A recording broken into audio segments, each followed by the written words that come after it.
ተስፋ አለው። ለእያንዳንዱ ሰው ተስፋ አለው።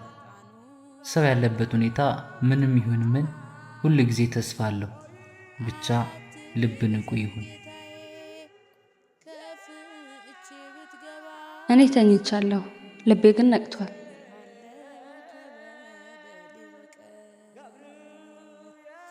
የውዴ ቃል ነው። ምን አለ ሳልዘገይ ቀድሜ ከፈትኩለት ነበር።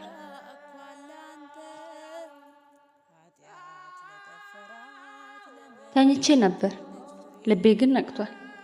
የውዴ ቃል እህቴ ሆይ ወዳጄ ሆይ ተነሽ ክፈች እያለኝ ነበር። እኔ ተኝቻለሁ፣ ልቤ ግን ነቅቷል።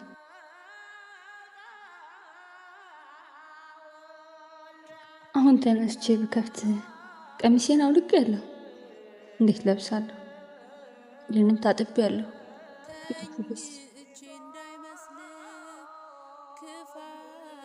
አንድ ሰው ጸጥ እንዳለ ጠፍ መሬት ጭልጥ ብሎ ሊተኛ ይችላል። የጋለ ስሜት በውስጣችን ላይኖር ይችላል። ንቃትም ላይኖረን ይችላል። የተሻለ በጎ ነገር ግን አለ። ብቻ ልባችን ንቁ ይሁን። እኔ ተኝቻለሁ፣ ልቤ ግን ነቅቷል። ይህ መኝታ ከስንፍናና ከሀኬት የመጣ ሊሆን ይችላል። እንዲሁም ለመንፈሳዊ ሕይወት ዝለትና ድካም ሊሆን ይችላል። መተኛት ይኖራል፣ ልብ ግን ይንቃል። ጌታ እነሆ በደጅ ቆሜ አንኳኳለሁ፣ ማንም ድምፄን ቢሰማ ደጁንም ቢከፍትልኝ ወደ እርሱ እገባለሁ፣ ከእርሱም ጋር እራት እበላለሁ፣ እርሱም ከኔ ጋር ይበላል ይለናል። የእርሱ ጥሪ ብዙ ጊዜ መልስ አያገኝም። ሰነፎችና እንቅልፋሞች እንሆናለን። መልስ የማትሰጡት ለምንድን ነው? በርስ የማትከፍቱት ለምንድን ነው? ቀሚሴን አውልቄያለሁ፣ እንዴት ለብሳለሁ? ልንም ታጥቤያለሁ። ጌታ በአልጋችን አጠገብ ሆኖ እንድንነቃ በማሳሰብ በትዕግስት ይጠብቀናል። እኛ ግን ባለብን ስንፍናና ኬተኝነት ምክንያት ለመደርደር እንሞክራለን። መጽሐፍ ሰው ሆይ የምታማከኝበት የለህም ቢለንም ምክንያት ከማስቀመጥ አልተቆጠብንም። እንደውም ቀሚሴን አውልቄያለሁ፣ እንዴት ብዬ ለብሳለሁ? እግሬንም ታጥቤያለሁ ደግሞ ስንል እንደመጣለን። እግዚአብሔር ከጠራን የትኛውንም ቅድመ ሁኔታና መሰናክል እናስወግድና እንነሳ። አንዳንድ ሰዎች ተጠርተዋል፣ ግን ጥሪውን ላለመቀበል ምክንያት ያቀርባሉ። እህቴ ሆይ ቀሚሴን አወለቅኩ እንዴት ለብሳለሁ ነው የምትይው? እነሆ ባወለቅሽው ቀሚስ ፈንታ እግዚአብሔር እጅግ ነጭ የሆነ ቀሚስ ይሰጥሻል። አዲስ ቀሚስና አዲስ ልጅ ይሰጠናል።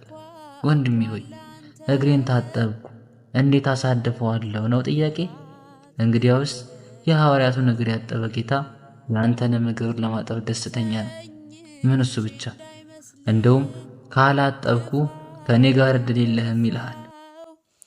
አያስጠጋም ነውሬ አያስጠጋም ነውሬ።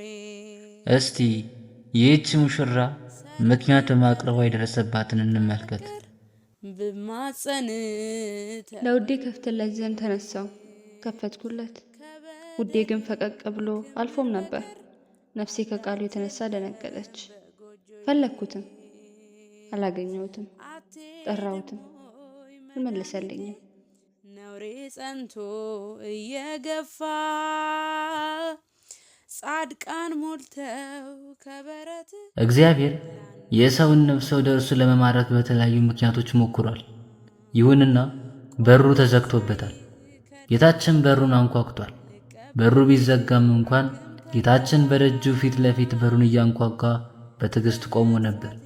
እግዚአብሔር በተዘጋው በር ፊት ለፊት እያንኳኳ ቆሞ ካለ በሮቻቸው ከተከፋተው ጋርማ ምን ያህል አብሮ ይቆይ ይሆን? በሩን ክፈቱ። በሩን መክፈት ከንስሐ ጋር የሚስተካከል ነው። ነገር ግን ጌታችን ወደ አንድ ሰው ልብ ውስጥ እንዲገባ መፍቀድ ከእርሱ ጋር ወዳጅነትና ኅብረት የመፍጠር የመጀመሪያው ነው። ለውዴ ከፍትለት ዘንድ ተነሳው፣ ከፈትኩለት። ውዴ ግን ፈቀቅ ብሎ አልፎም ነበር። ያለው ከበደሌ በቀር ጣት እስኪቆስል ታንኳኳለህ አንተ ኃጢአት ለጠፈራት ለመከነች ፍሬ። እስቲ አንድ የራሳችሁን አስቡ። በእነዚህ የመተው ክፍተቶች ውስጥ አልተጓዟችሁምን? ውስጣዊ ክፍተቶቻችሁን አስተውሉ። እንደዚህ አይነት ክፍተቶች ለምን እንደተፈጠሩን ፈትሹ፣ ገምግሙ። እግዚአብሔር አሁንም በር ላይ ያንኳኳ ነው።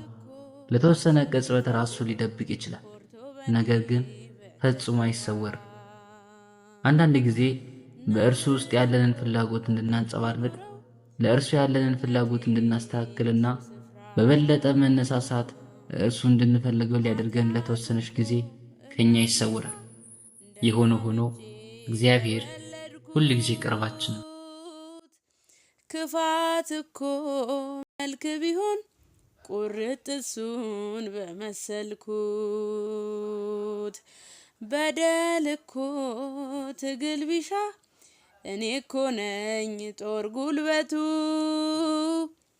ዝሙት እኮ ውበት ቢሆን መልኬ እኮ ነው ምልክቱ፣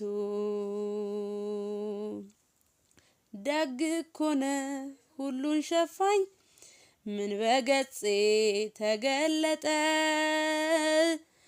መራቆቴን ምረት አቅፎት በቸር ክንድ ባመለጠ፣ እንኳን ልትፈርድ በሸሸከው በመረሳት ዋጋ ቀለ፣ እንደገና ለመከዳት ዛሬም በሬን ታንኳኳለ። ወደ ፍቅሩ ቢጠራኝም ብርቱ አካል ተንበርክኮ፣ ያሳፍራል መሐሪ ፊት ለይቅርታ ማነስ እኮ፣ ምረት ታክፈ ልትኳትን ደስታ ቤቴን እንዲያርሰው፣ ባዶ ልጅን አታንኳኳኝ መሸሸጊያ እንዳጣሰው፣ ከዓይኖች ፊት ለመከለል ድኩም ቤቴ ባይደብቀኝ፣ በምሕረት ጽኑ ጉልበት አፍረት ሰብሮ አደቀቀኝ። ለመልሰኝ ምን ቢወድም አንደበት ምሕረት ሰብኮ፣ ያሳምማል ደግ አባት ፊት ለልጅነት ማነስ እኮ፣ ናፍቆት ባዛላቸው። እናም ተወዳጆቼ ተኝተን ያለን ተነስተን በሩን እንክፈት።